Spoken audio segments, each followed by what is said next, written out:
On this day of prayer and remembrance, our nation remains in the shadow of a storm that departed 2 weeks ago.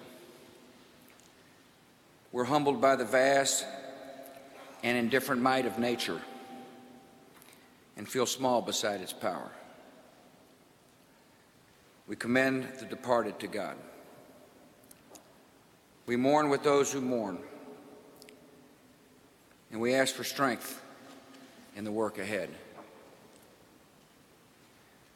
The destruction is immense, covering a city, a coastline, a region. Yet the hurt always comes down to one life, one family.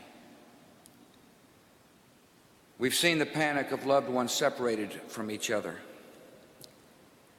the lonely pain of people whose earthly possessions were swept away, and the uncertainty of men and women and children driven away from the lives they knew. Many did not survive the fury of the storm. Many who did ask why and wonder what comes next. In this hour of suffering, we are prayerful. In a wounded region, so many place their faith in a God who hears and helps. And so many are bringing their grief to a Savior acquainted with grief. Our nation joins with them to pray for comfort and sorrow, for the reunion of separated families, and a holy rest for the ones who died. Through prayer, we look for ways to understand the arbitrary harm left by this storm and the mystery of undeserved suffering.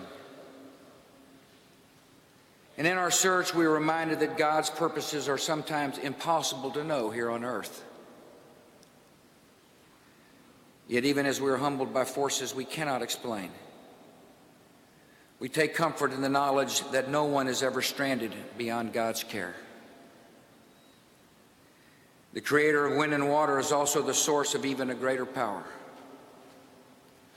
a love that can redeem the worst tragedy, a love that is stronger than death.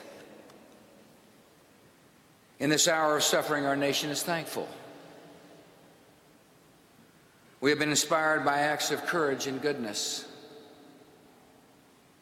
Coast Guardsmen and military personnel reaching out of helicopters and lifting victims from rooftops. Firefighters wading through mud and debris to search for victims and survivors. Doctors and nurses defying dangers so their patients might live. Many of those who saved others lost their own homes and were separated from their own families. And many stories of heroism and rescue will never be told because they are known to God alone. We are thankful for a spirit seen across the Gulf Coast that faces the worst and chooses to hope. We're thankful as well for the many ordinary citizens who heard the cries of neighbors and answered them. Across the country, Americans saw the hungry and gave them something to eat, saw the thirsty and gave them something to drink, saw strangers and invited them in.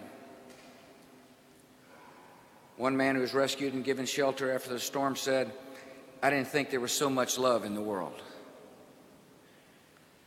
In this hour of suffering, our nation is also mindful of the work ahead. Through this tragedy, great duties have come to our nation.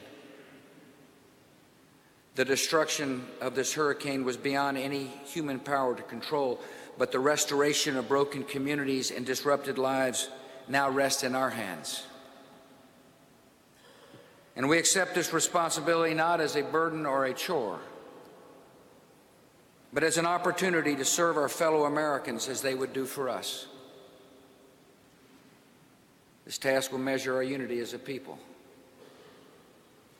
Americans of every race and religion were touched by this storm, yet some of the greatest hardship fell upon citizens already facing lives of struggle.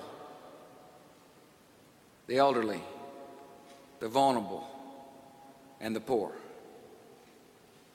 And this poverty has roots in generations of segregation and discrimination that closed many doors of opportunity. As we clear away the debris of a hurricane, let us also clear away the legacy of inequality. Let us deliver new hope to communities that were suffering before the storm. As we rebuild homes and businesses, we will renew our promise as a land of equality and decency. And one day, Americans will look back at the response to Hurricane Katrina and say that our country grew not only in prosperity, but in character and justice. On this National Day of Prayer and Remembrance, we pledge ourselves to the demanding work of revival and renew the faith and hope that will carry that work to completion. In the worst of storms and in the rush of floodwaters, even the strongest faith can be tested. Yet the Scriptures assure us, many waters cannot quench love, neither can the floods drown it.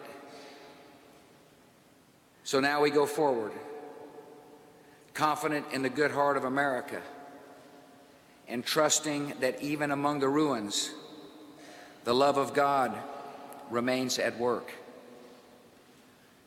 May God bless and keep the souls of the lost.